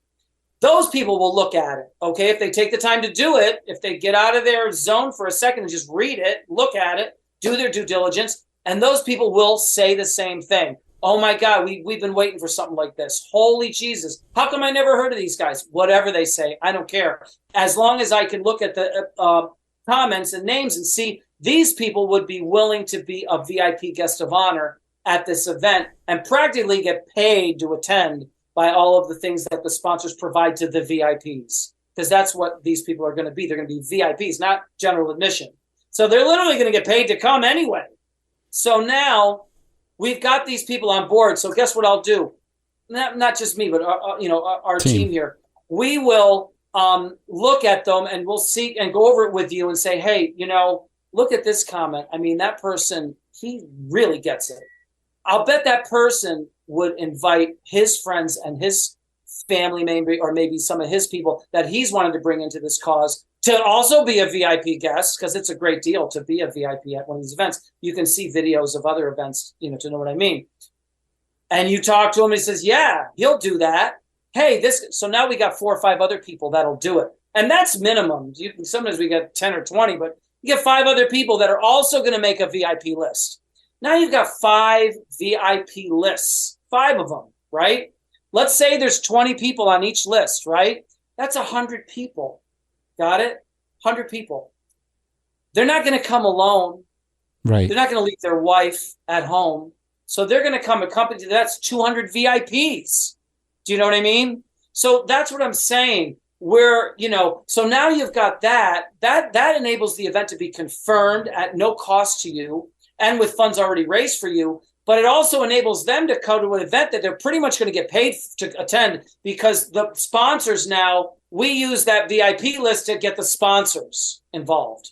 You see what I mean? With Jazz for Peace, we say, look, this is what we've done for all. Sometimes we go to people that already sponsored us if it's a national company. Hey, remember us? Happy with that event we did? We got another one for you. What about this one? And yeah, man, blah, blah, blah, and now they're getting free beverages, free food, free gifts, depending on the sponsors. Nevertheless, those are just the roots of the tree. So all that's being provided just from the roots of the tree. You see what I mean? And you guys are doing your thing. You're freed up to do your thing while our guidance and expertise is at work, showing you how we've done this for all these other causes. Now from there, we have a confirmed event.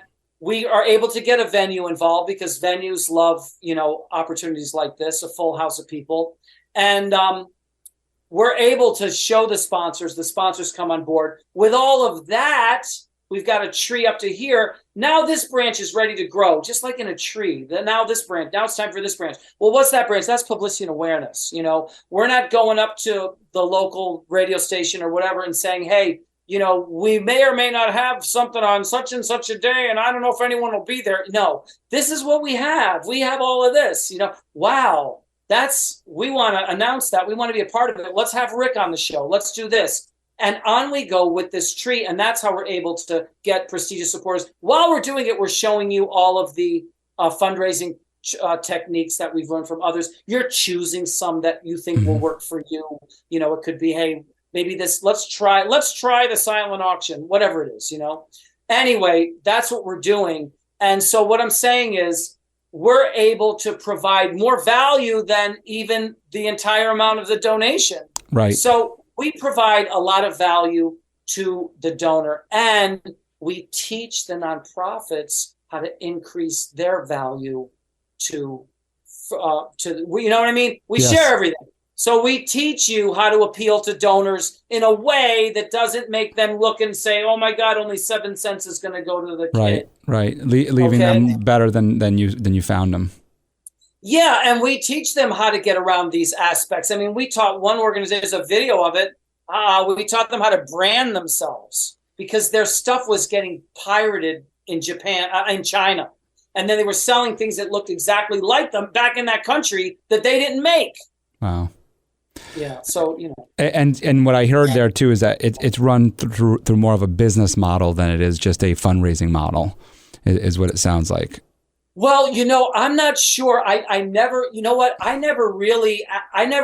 I did was I looked at an outstanding cause and I thought, what could I do for them other than this concert? And I realized this nonprofit is underpublicized because I never even heard of them myself. You know what I mean? Yeah. So they're underpublicized. They need more publicity and awareness. Jazz for Peace provides that in a positive way because of all that we've done. You know, I'll never forget when we were playing in a youth hostel in Duke Ellington Boulevard on 106th Street, and we get a call from this organization that I had never heard of, who told us that the congressman of the state of Ohio, who's running for president, is coming to the event.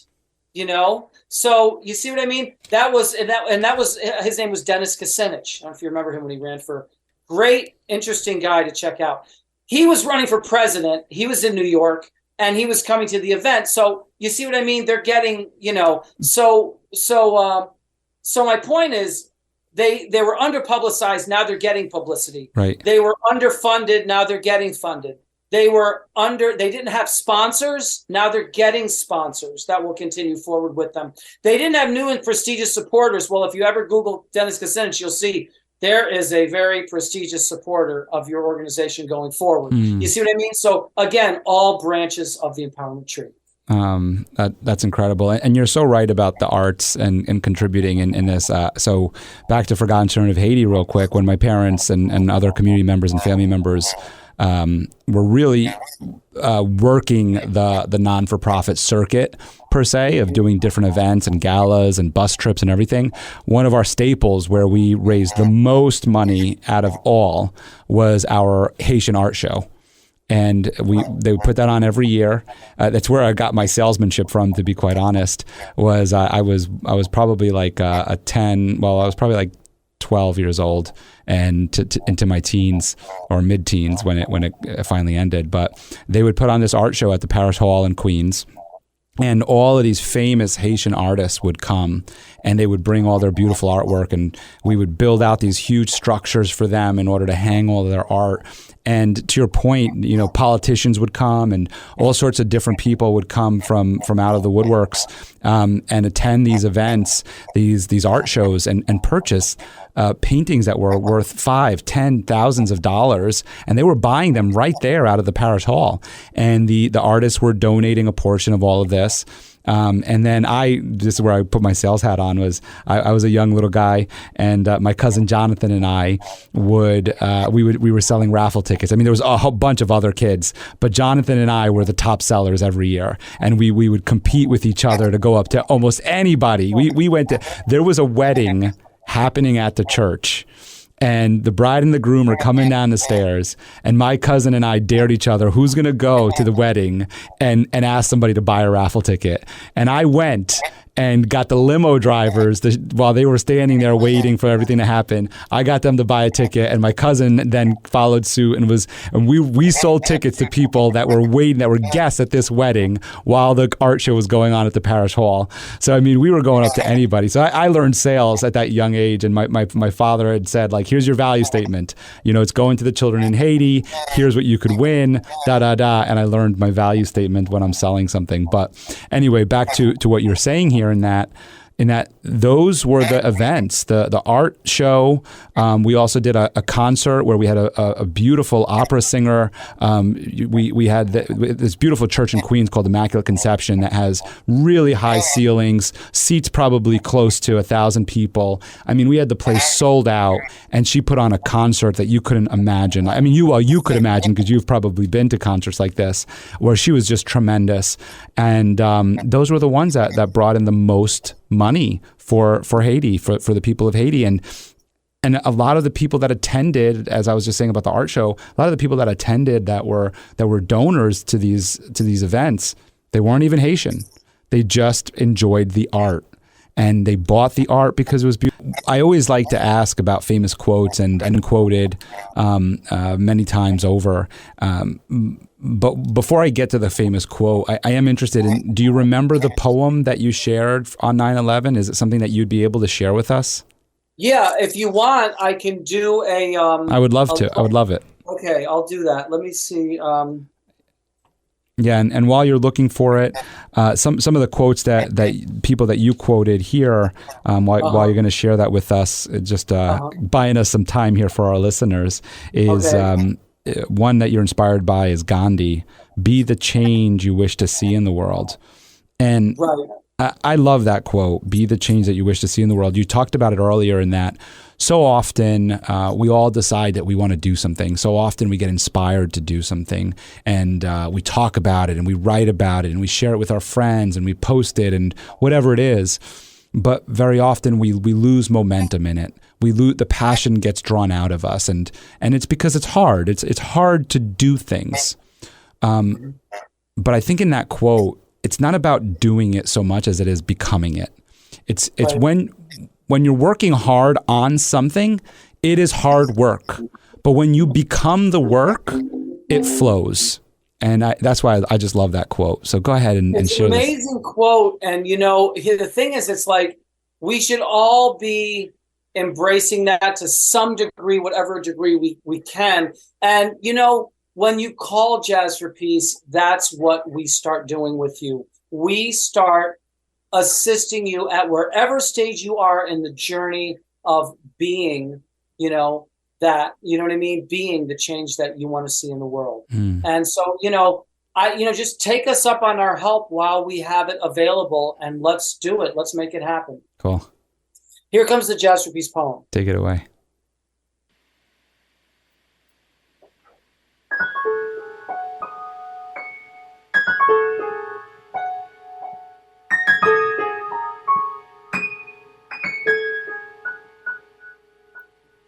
I hear jazz for peace coming through the trees.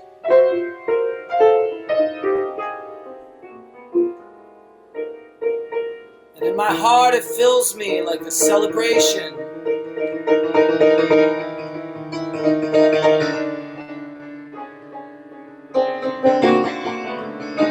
I see the light and I want to follow. Inspired by the past contributions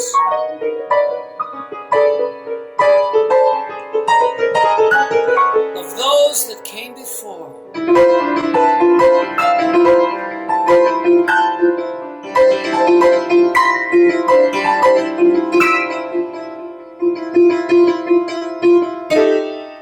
Laid the groundwork for us to build on. This universal language that is a gift for all mankind.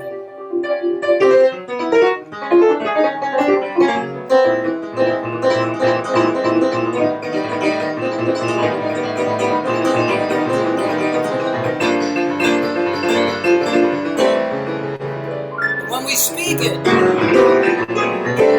People are enlightened.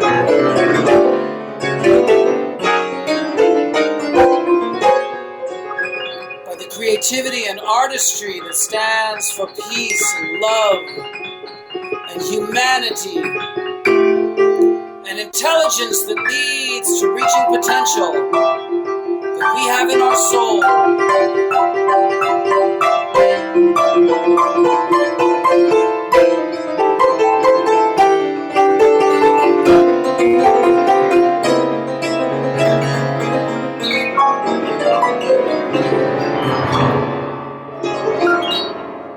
So we can raise our total conscience and see that the gift of giving is our greatest privilege.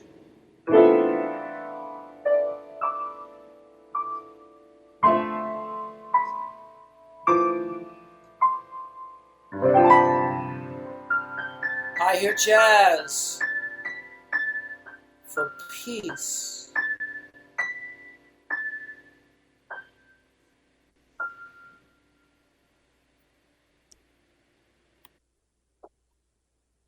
Beautiful. The gift of giving is our greatest gift.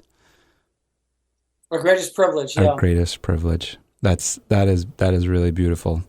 Thank you so much for sharing, of course, your stories and your message and your time with us today.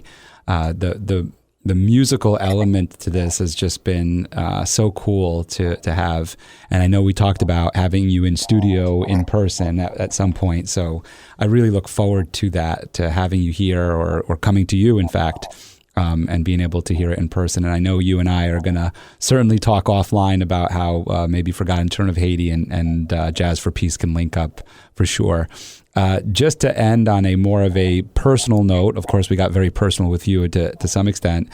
You share some very common hobbies with me. Excuse, not very, but you share some hobbies with me that I'm very passionate about. Is probably what I was trying to say there. In that skiing and basketball. Wow. I grew up skiing, skied for Marist. It's a club sport, but it was the Marist ski team, and we really enjoyed it. And really, really one of my most natural sports where it was just like, I got on skis and of course I went through lessons and everything, but just picked it up very naturally. And then basketball, I still play to this day. And I play every Sunday with a really great group of guys. We call it Sunday Hoops. And it's like going to church for us. We wake up super early. I'm up at like 4:30 every Sunday morning, getting ready to go to basketball like it's a job. And I train all week for it, in fact. I make sure that I'm in physical shape so that I can be competitive and be strong enough to play hard and to be a very good basketball player against some of these guys who've played in high school and in college and everything. So really, really cool. So you play as well and also ski. And I'm just interested in a little bit of that personal side to you. Sure. So now, where did you ski when you were a kid? Do you remember the mountain? Yeah. So I grew up in New York City, and I grew up in New York City, and I can't remember the first mountain. I think it had closed, and it's kind of like on the tip of my tongue, but I can't say it off the tip of my tongue right now. But Camelback was the next one that I remember. I know that. In Pennsylvania, yeah. That's the one I remember taking lessons at. And then as we got a little bit older, not too much older, because by the time I was in fourth grade, I think third or fourth grade, we were skiing at Gore Mountain, and I had been asked to be on the racing team there. And that's why I remember when we were there, because I remember when that happened and the conversations that we had around it, the commitment and everything. And unfortunately, I allowed basketball season to override that 4-hour drive to Gore, so I didn't join the ski team. But yeah, Whiteface is another one that we skied at a lot. And then, of course, we have family in Canada and had skied at certain mountains in Canada and as well. Of course, Tremblant, one of the most famous ones. Right. Well, I have with that knowledge, I have some great stuff to tell you. So yeah, I also grew up in upstate New York. I still play basketball to this day. My roommates when I was at my ski bum roommates were basketball players, and I couldn't believe they would ski and then play basketball, which was nuts. But I did play with them. Some, they're a lot younger than me, but they were like, they would put me on this guy, and they're like, man, if you can take care of this guy, we can win this game. We can do the rest. And I would sometimes have to do that, just really guard like somebody who was just crushing it from the threes and all that. Anyway, let's play basketball. Let's do it. Let's do that sometime. You know what I mean? Let's play ball together. And then the other thing was with the ski thing. I grew up, skiing. I grew up in upstate New York, so I was only about an hour and a half from Gore. Okay. So I was, it was a lot easier for me than you to ski a lot. Yeah, I mean, where were you, Glens Falls? Schenectady. Schenectady. Okay, great. Albany. Yeah, so we go whatever, the Northway or whatever, drive up the Northway, exit 22 or whatever it was I forgot the names of those, White Head or White Falls or something like that, and get off that exit and go over here. Whatever. Anyway, Gore mostly, but I've skied Killington and the other mountains that are up there, of course, I've skied Whiteface. Jay Peak was a favorite. When I was a paper boy, I got this guy, Joe the Barber, to like order a bunch of papers on the last day to put me over the quota. And he was a numbers runner down there, so he had money, so he just threw a bunch of subscriptions on his, card. Sure. I don't think I had credit those days. It paid everything in cash, especially them guys. But so I won a ski trip to Montreal, some ski mountain. It wasn't Tremblant, but it was a ski mountain in Montreal, and I skied there for 3 days. Just from winning a ski trip, because I got 7 new customers in an X amount of span. Like I said, 3 of them, at least 3 or 4 for Joe the Barber. But anyways, I love skiing so much that I was like, and I noticed a lot of grown-ups, like us kids were skiing our brains out. We skip school and ski or all kinds of crazy stuff. We got money.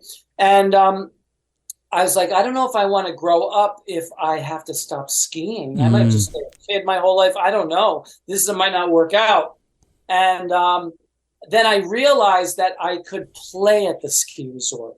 So what happened was I was in Martinique, the island of Martinique, and this bass player who we both, crazy enough, we both had the same girlfriend, not at the same time, thankfully. The same girlfriend at different times. And he had a gig in Martinique at a Club Med, and he loved my original music. So he wanted to play my original compositions at this gig. So he put me in his band, and we had a, whatever it was, 5-piece band. We're down in Martinique playing my original compositions, and the Club Med people love it. The Chef de Village or whatever, loves it. And he's hanging out with him. I'm walking on the beach with the guy, and I was just shooting the shit with him, And I said, it's really too bad you don't have one of these at a ski area. And he said, oh, we do. And I said, yeah, but they're in France, where they do have them in France. He said, no, there's one in the United States. He said, I said, really? I said, where is it? He says, in Colorado. I said, really? Where? And he said, Copper Mountain. I never heard of Copper Mountain. I'm thinking it's probably some little hill because, Club Med is not going to be about world-class. To me, I was just thinking, because we're doing like tennis and snorkeling. I thought maybe skiing was just a minor. He said, no, I'll send you a trail map. So somebody knocks on my door next day, some girl, here, this is from the Chef de Village, wants you to see this. I open it up and it's a freaking trail map. I'm like, wow, this is a serious mountain. And Copper Mountain is great. It's, it's a primo Colorado ski resort. Good shit there. And I said, you know what? Send me out there. So they start sending me out there, and that was it. I almost never skied in the East again. Wow. Because what they would do is they'd send me out, and after a couple of weeks, they'd just give me a season pass, hoping I would stay. Right. And it was like they fly you out. You'd play hardly at all, like an hour here or there. Yeah, at the end. I did what they liked a lot was they had a piano bar downstairs in the basement for special reservation people. It was called the Kiva. So I would play piano for them, but then I brought a little electric keyboard that I would play around the bar and sing Beatles tunes and stuff. And they just loved it. They're like, oh, stay. And I'm like, I feel too guilty. It's a 5-star life, but I'm a starving artist in New York City trying to make it in music, jazz. So I'm like, I will do this. We'll bear and back to New York to try to cut it, just try to, whatever, this crazy thing here. And so I almost became kind of a pseudo 5-star starving artist, That's funny. So I would go out there for 10 years. I went out there. They would fly me out. And then they would they open another one at Crested Butte. So I do a month at Copper Mountain. Then they put me in the middle of the night in a car, like one of these large cars, and just shuttle me over to Crested Butte. And I play there for a couple of weeks and then go back. So it just kept going and going. In 2008, the stock market crashed. You remember that? I was shorting the market. I was betting against real estate and all that stuff. And I had money. And I'm like, and those places had closed. So now it's like I hadn't been skiing much, but I did have money. And someone called me from Utah, actually one of the people that I had basically tried to addict, like a drug addict. I tried to get other musicians addicted to skiing. So I would play in my ski band in Colorado. And I had people, like James Brown's drummer was playing with me. All these good musicians were coming out to Colorado playing with me at the ski resort so I could get my ski Jones happening. Anyway, one of those guys calls me once. He says, "Hey, Rick, it was so blah, blah, blah, blah. So thank you. All right, you're welcome. What else? I'm in Utah and we're at this place. I think you would love it. If you could get out here, you could stay with us. My brother's a really good cook. We'll give you a ride back and forth to the mountain. Well, I want to pay you back or whatever." So I go out there. The mountain is Alta, which is Alta Snowbird. And I knew, and anyway, I was like, wow, this place is major shit. Yeah, you check it out. It's called Snowbird, really is where I ski. But Snowbird, Alta, like Alta's on this side, Snowbird's on that side. They're both right there. And it's up this canyon called Little Cottonwood Canyon. And you know what? It is like world-class powder skiing. Powder over. Actually, what you want to do this. You want to go to skibumsforpeace.com. skibumsforpeace.com. You should see pictures there that'll blow your mind. I didn't put this year's up. This year they had the most snow of any year ever in their whole history. We're talking powder like, I don't know, if you go to that website, you'll see what I mean. Deep powder skiing, deep and steep. And I went out there for a season figuring, because I had money finally from that thing. And I'm like, I'll get the t-shirt because I always wanted to be a ski bum. I just didn't realize it didn't pay anything. In fact, I wanted to be a, jazz musician, a ski bum. And what the hell was I thinking, But I figured I'll just, if I'm going to be one thing, I'll do the, the musician. But now I had a chance to be a ski bum, and I went out there, and it was an amazing year. Problem is, I haven't been able to stop. Well, it's not a bad addiction. It's a pretty good one. That's really cool. You've definitely inspired me to do some things. I actually was talking with my marketing manager, and something I want to put together is a community event on a regular basis, on a monthly basis. And when we were talking about it, it started with the idea of, well, why don't we get together and have these talks once a month? And it was like, well, what are we going to do in these talks? Well, why don't we have them over breakfast or over coffee or something? And we're going through that and we're playing with it. And I'm like, everybody's doing that. And it just sounds so boring. And I'm an outdoors kind of person. I'm like, why don't we do it where we meet up and we have a little bit of a talk, a 15-minute talk of some sort that's inspirational, motivational, educational, whatever it is. And then we do a hike or we do a kayak, or in the winter we go skiing. And to your point, I was telling her, I said, Katie, actually what I'm really trying to do is just feed my desire to do outdoors and fun stuff and get this community around it that wants to grow and learn and get educated and inspired, but also do these fun things that I want them to, help me be able to go do these things. So it's funny that you're actually doing that. So you and I certainly will be talking a lot offline about a lot of things. And I look forward to playing basketball and perhaps skiing with you at some point. This has been just a tremendous show with you. And I want to make sure that you're able to get all of the different ways that people can reach you out there. So, of course, jazzforpeace.org is where they can find so much information. In my research of you, I found just a tremendous amount of PDFs and links and podcasts and shows and different ways and testimonials. And then I have them here, but you can certainly go and read them for yourself. But is there any other handles that you would like our audience to hear about? Of course, it'll be in the show notes. I hate to say ski bums for peace, but I'll tell you, ski bums for peace. Yeah, well, you know what it is. Basically, someone contacted me recently and they said, look, we want to do a print article on you. I think they're called the Enterprise Zone. I said, okay. And they said, we want you to list the 5 things that make you happy. That's what they wanted me to do. And I just put, find a blank that works for you. And I just put 5 times, and I put 5 things in that. You know what I mean? And so the first thing I put was a philosophy. I was just off the top of my head. I didn't even know that philosophy meant so much to me. But I put philosophy, and then I put, find a philosophy that works for you. And I put the Stoic philosophy works for me. And I put why, and this guy Marcus Aurelius and all that stuff. And meditations, things that he wrote, and why they work for me, why they help me put things in perspective, stay humble, but stay focused, and all this kind of stuff. Then I put, find a blank that works for you. Find a blank, and one of them was, I think it was an activity, a hobby. I know one of them was find, friendships and relationships that work for you. You know what I mean? That not toxic ones, but ones that were really nurturing each other and these kinds of things. And then I looked at it, I'm like, damn, I should try to practice that. If I had those 5 things going. So the skiing thing is kind of cool because it's like, like you said, you get up early in the morning for basketball. I would get up early in the morning,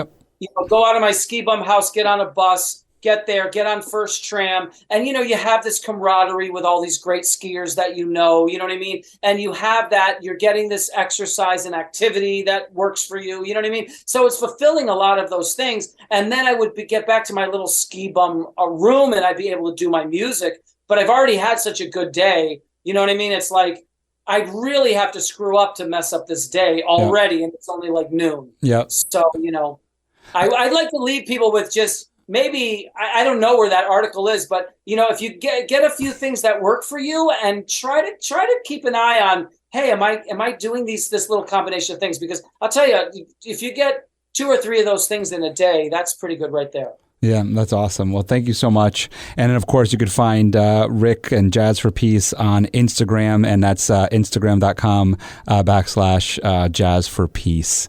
So, again, thanks I should tell you my email address because that's where it all starts with it. Yeah, the info@jazzforpeace.org. That's where someone can just send a comment or send anything, and we can get started with them in one way or other, incorporating them into, Jazz for Peace, helping them get from where they are now to where they need to be. So it's info@jazzforpeace.org, website jazzforpeace.org. And if you just want to find out about me, of course, there's rickdelaratta.com. rickdelaratta.com. Oh, cool. Yeah, and get some cool stuff. And for our YouTube watchers, you could see some really great articles like that one there. Again, thank you so much for coming on the show. This has really been a lot of fun, a really unique experience, having the music and everything in the background. I really appreciated you coming on today. Thank you. My pleasure, Michael. Thank you for listening to The Michael Esposito Show. For show notes, video clips, and more episodes, go to michaelespositoinc.com/podcast. Thank you again to our sponsor, Den 10 Insurance Services, helping businesses get the right insurance for all their insurance needs. Visit den10.io to get a quote. That's DENTEN.io. And remember, when you buy an insurance policy from Den10, you're giving back on a global scale. This episode was produced by Uncle Mike at the iHeart Studios in Poughkeepsie. Special thanks to Lara Rodrian for the opportunity and my team at Michael Esposito Inc.